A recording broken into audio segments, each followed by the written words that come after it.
नमस्कार, पारंपरिक रेसिपीज मराठीमध्ये तुमचं स्वागत आहे। तर आज आपण एकदम चटपटीत असे जिरा आलू बनवणार आहोत। अगदी झटपट तयार होणारी ही रेसिपी आहे। चला तर आता सुरुवात करूयात रेसिपीला। तर जिरा आलू बनवण्यासाठी इथे मी हे बेबी पोटॅटो घेतलेले आहेत। तुम्ही बटाट्याचे काप करूनही घेऊ शकता।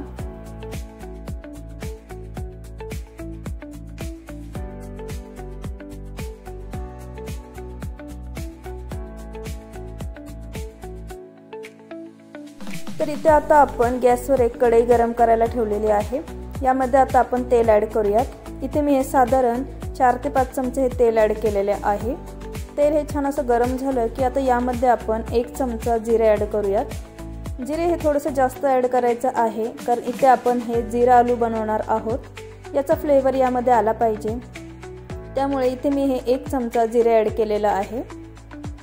आता हे जिरे जे आहे ते छान असं फुललं की यामध्ये आता आपण हिरवी मिरची ॲड करूयात। तर इथे मी 1 हिरवी मिरची बारीक कट केलेली ती ॲड केलेली आहे। तुम्हाला जर मिरचीचं प्रमाण तिखटाचं प्रमाण जर वाढवायचं असेल तर तुम्ही ते वाढवू शकता। आता यामध्ये आपण अर्धा चमचा हे आलं लसूणची पेस्ट ॲड करूयात।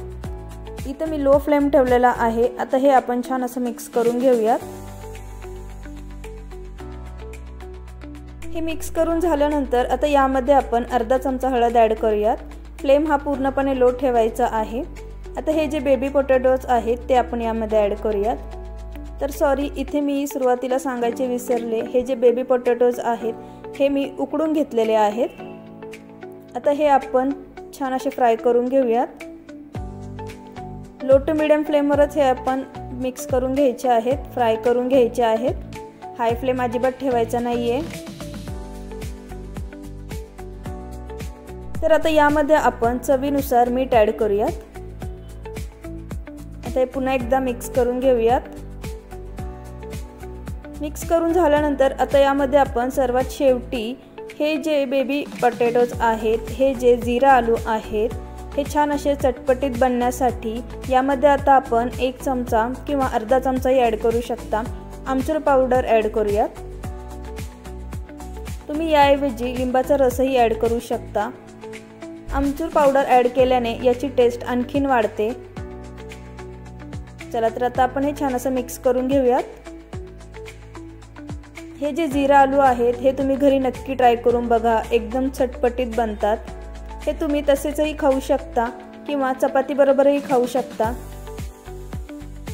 तर आता यावर आपण थोडीशी बारीक चिरलेली कोथिंबीर ॲड करूयात। आता हे पुन्हा आपण एकदा छान असं मिक्स करून घेऊयात। तर आपलं एकदम चटपटीत असे हे जिरा आलू एकदम तयार आहेत। चला तर आता आपण हे सर्व करूयात। तर चपाती बरोबरही खाऊ शकता, तसेचही खाऊ शकता। अगदी झटपट बनणारे हे जिरा आलू आहेत।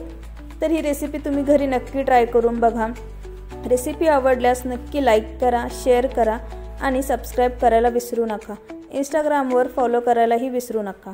माझी रेसिपी बघितल्याबद्दल धन्यवाद।